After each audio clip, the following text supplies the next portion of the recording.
Hallo, hier ist der Kai von Ich mein Kron. Heute reden wir über ein Thema, das viele nicht auf dem Schirm haben, sehr viele viel zu spät erkennen und sich dann plötzlich wieder in einem Morbus Crohn oder Colitis-Schub wiederfinden. Lass uns da mal reingehen. Wir hören uns auf der anderen Seite des Intros wieder. Ich freue mich auf dich. Bis gleich.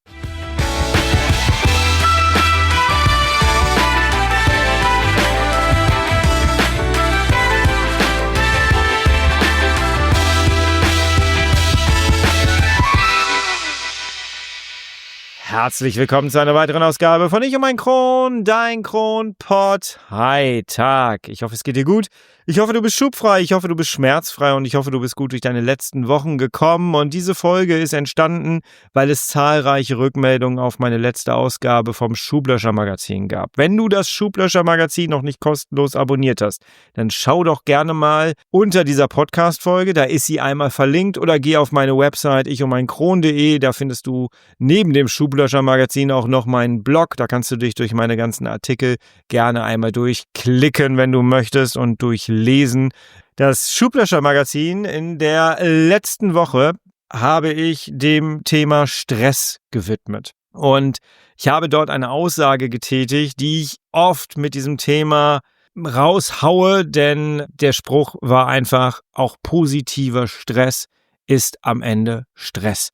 Das hat einige Leute so getriggert, dass sie mich angeschrieben haben. Ich habe Sprachnachrichten bekommen, ich habe E-Mails bekommen, ich habe auf Social Media DMs bekommen. Und offensichtlich ist das ein Thema, das euch unter den Fingernägeln brennt sozusagen. Und dementsprechend müssen wir da heute auch einmal wirklich drüber reden. Denn genau das Problem wird sehr, sehr häufig unterschätzt und auch sehr oft gar nicht behandelt als Thema.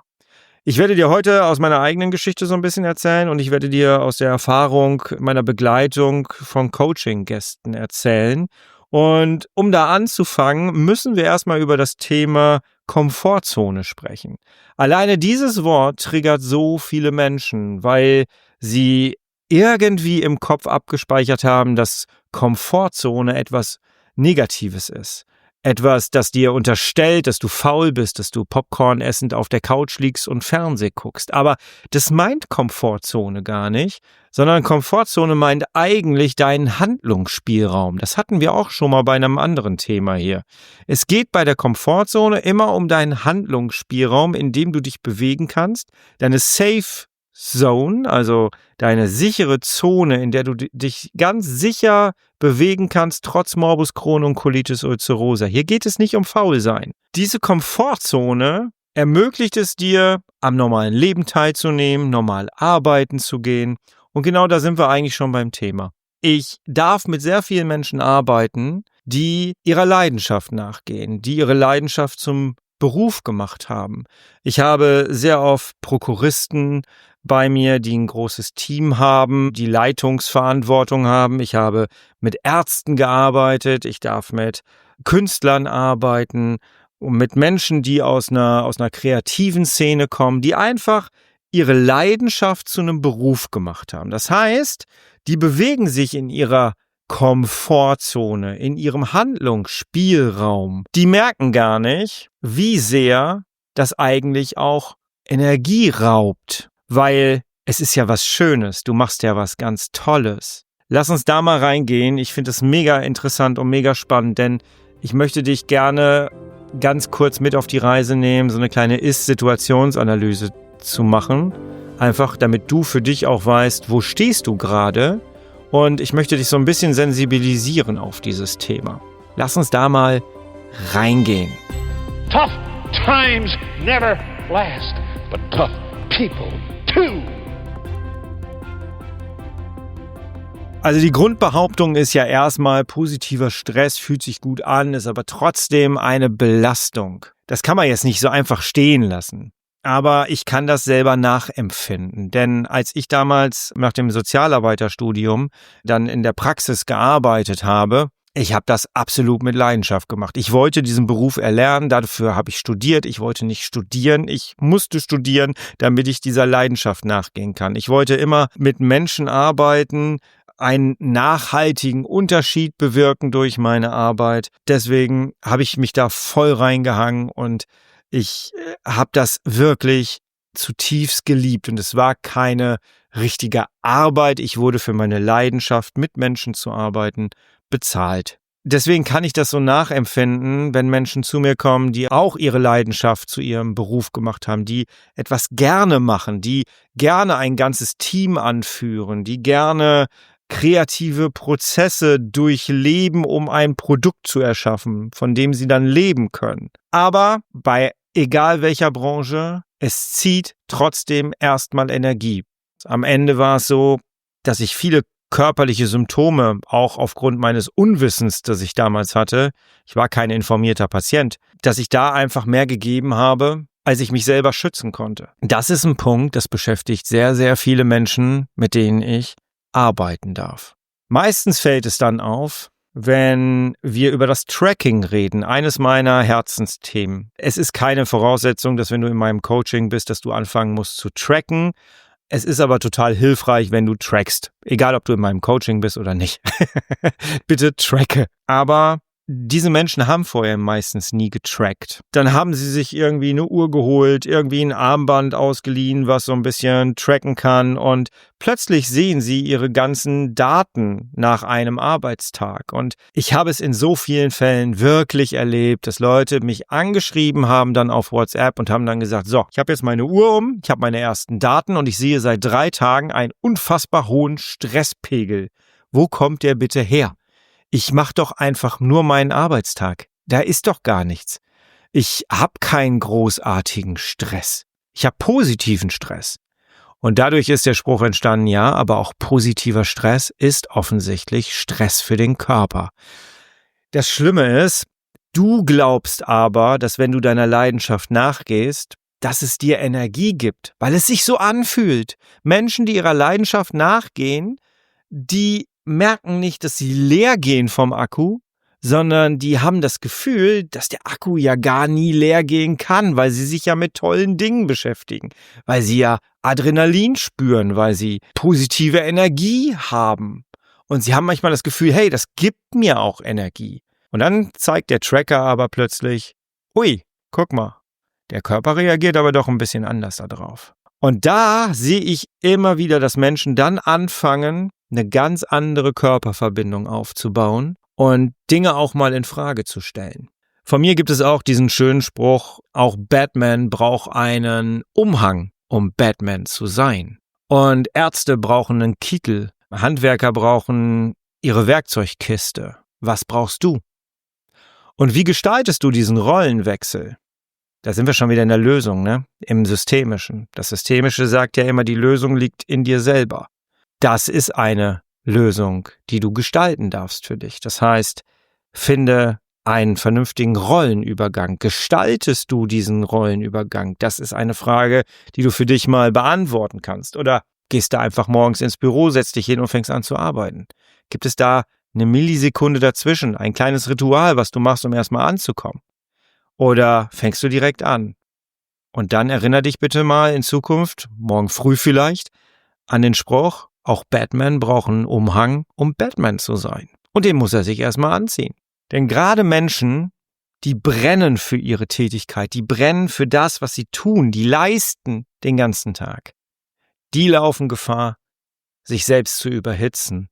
Und wenn du dauerhaft in einem positiven Stresspegel bist, dann hast du dauerhaften Stresspegel. Und wenn du dauerhaften Stresspegel hast, dann kommen irgendwann die Entzündungen. Weil es bleibt ja nicht immer nur bei einem hohen Stresspegel. Wenn du einen hohen Stresspegel hast, hast du meistens nicht so viel Zeit. Wenn du nicht so viel Zeit hast, dann isst du schnell was aus der Mikrowelle oder das, was da ist. Dann isst du schnell Süßigkeiten zwischendurch, weil du dich auch belohnen möchtest. Und schon bist du in so einer Spirale und aus Stress wird noch ein Faktor, Ernährung. Und daraus entsteht vielleicht nochmal wieder ein Faktor. Alles hängt mit allem zusammen. Unsere Krankheit ist sehr komplex und die Lösung darauf ist auch sehr komplex. Aber wichtig ist, dass man auf die Themen drauf schaut, wo sonst nie ein Scheinwerfer drauf ist. Und deswegen habe ich auch diesen Titel so genannt heute von der Podcast-Folge, vielleicht ist deine Leidenschaft schuld, weil sie so im Versteckten arbeitet. Weißt du, was ich meine? Das Nervensystem unterscheidet nicht zwischen gut oder schlecht. sondern Energie geht von dir weg, wenn du mit Leidenschaft an Dingen arbeitest. Das ist wie wenn du dein Handy in die Hand nimmst und damit rumscrollst. Es ist egal, was du damit machst. Ob du damit arbeitest, ob du dir schlechte Nachrichten anguckst, ob du tolle Dinge kreierst. Die Energie fließt aus diesem Handy raus, weil der Akku halt nun mal beansprucht wird. Dein Akku wird auch beansprucht. Aber wie erkennst du die Symptome, wenn du jetzt nicht unbedingt einen Tracker hast? Die meisten berichten davon, dass sie schlechter schlafen können, weniger Energie haben, um über den Tag zu kommen. Einige Leute sprechen von einer erhöhten Reizbarkeit oder einer veränderten Verdauung, die dann plötzlich so ein bisschen unruhiger wird zur jeweiligen Tageszeit. Ja, und da sind wir jetzt beim Lösungsorientierten. Was kann ich denn jetzt tun? Was hilft mir denn in solchen Situationen? Erst einmal ist es ja was ganz Tolles, wenn du einer Leidenschaft nachgehen kannst. Wenn du auch in deiner Freizeit Dinge umsetzen kannst, trotz Morbus Crohn und Colitis ulcerosa. Bei mir ist es ja das Achterbahnfahren. Ich kann zum Beispiel an bestimmten Tagen nicht Achterbahn fahren. Das funktioniert einfach nicht, weil ich dann einfach einen hohen Stresspegel hatte oder weil ich einfach zu viel gearbeitet habe vorher. Ich merke an manchen Tagen einfach auch anhand meiner Werte, ich sollte heute meinen Fuß aus den Achterbahnen lassen. So, was hilft? Als allererstes steht immer, kannst du dir merken, bei allen Sachen, wenn es um die Lösungsorientierung geht, steht immer die Ist-Situationsanalyse. Geh bitte auf meine Website, lade dir mein Schublöschersystem runter. Das ist eine PDF, kannst du reingehen und da findest du das Lebenshaus. Und dieses Lebenshaus gehst du einmal durch, von unten nach oben zum Dach, also vom Grundstück zum Dach. Und da schaust du dir ganz genau an, wie ist eigentlich gerade so der Ist-Zustand deines Lebenshauses. Dann hast du eine Ist-Situationsanalyse gemacht und weißt, okay, an der einen Stelle hapert's, da müsste ich vielleicht ein bisschen nachbohren, ein bisschen nachjustieren. Das systemische Coaching ist ja immer so aufgebaut, dass man Fragen stellt, gezielt. Und ich würde ganz gerne auf die Frage, was hilft mir denn jetzt in so einer Situation, mit kleinen Fragen antworten, die ich dir jetzt stelle. Und zwar einmal die Frage, die wir gerade schon ganz kurz besprochen haben, mit dem Batman-Umhang. Wie gestaltest du deine Rollenübergänge gerade? Wie funktioniert das bei dir? Würdest du sagen, da bist du gut drin? Welche Schulnote würdest du dir da geben? Wie ist es, wenn du diese Rollen zwischendurch mal aufgeben musst, weil du zum Beispiel eine Pause hast und machen musst? Wie gestaltest du die Pause? Hast du Pausenroutinen? Wie ist der Körperdialog? Nimmst du dir zwischendurch mal Zeit, um einmal so durchzuchecken, wie geht's mir gerade? Bei wie viel Energie bin ich eigentlich gerade auf dem Handy? Das Thema hatten wir gerade, gucken wir auch zwischendurch mal, wie ist der Akkustand? Wie ist dein Akkustand mittags? Wichtige Fragen, denen wir nachgehen dürfen. Gönnst du dir zwischendurch Zeiten, wo du mal wirklich deinen Kopf ausschalten kannst? Wichtig ist, der positive Stress darf aktiv runtergeregelt werden. Durch Musik, Bewegung, zum Beispiel eine Infrarotlampe kannst du machen. Habe ich auch hier stehen. Das ist super für Menschen, die nicht meditieren können. Einfach eine Infrarotlampe nehmen, 2 Ohrhörer in die Ohren, Meditationsmusik drauf oder was immer für eine Musik und dann setzt du dich einfach 15 Minuten vor so eine Infrarotlampe. Wunderbar, hast Wärme im Gesicht, gerade jetzt im Herbst. Beste, was du machen kannst. Und du bist mal bei dir. Du lädst dich einfach wieder auf. Dein Handy musst du auch zwischendurch ans Ladekabel packen. Pack dich selber ans Ladekabel, um deinen positiven Stress runterzuregeln. Auch positiver Stress muss gemanagt werden. Und beim Stressmanagement reden wir also in Zukunft nicht immer über den negativen Stress, sondern vor allem bitte auch um den positiven. Ganz, ganz wichtig. Ich kann das immer nur wieder sagen. Erkennst du dich selber darin wieder? Wenn ja, dann schreib mir doch gerne mal. Das würde mich sehr interessieren.